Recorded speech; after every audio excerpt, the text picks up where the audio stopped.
Shalom, brothers and sisters.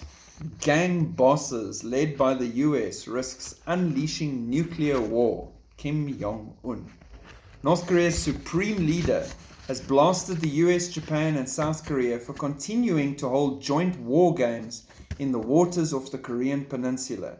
He has warned during official celebrations that it is becoming frantic in the region and could unleash nuclear war.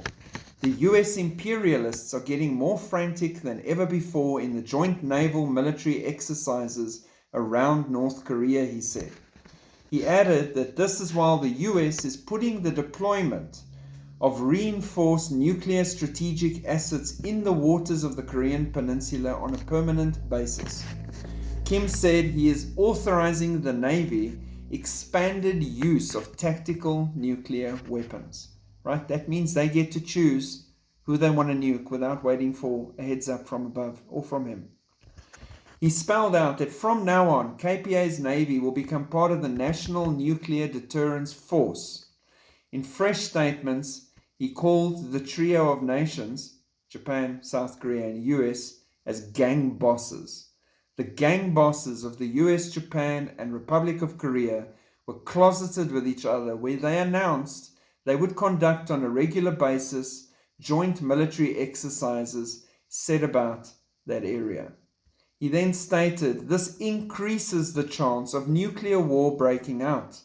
Owing to the reckless confrontational moves of the US and other hostile forces, the waters of the Korean peninsula have been reduced to the world's biggest war hardware concentration spot, the most unstable waters with the danger of nuclear war, he said.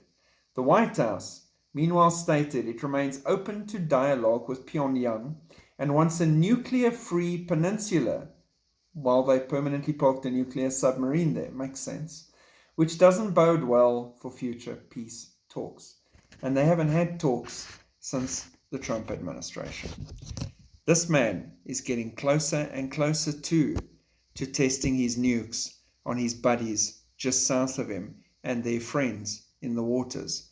And then there's going to be an exchange, at which time his parents, Xi Jinping and Vladimir Putin, will feel obliged to step onto the playground and assist their child. And then everything from there goes south, because then Iran's going to pick their moment and all these things. There's so many options here and possibilities for madness that fortunately we don't have to be here to see the whole thing unfold. But know this is all going to go down shortly. These are not all empty threats. God bless. Keep looking up. Shalom.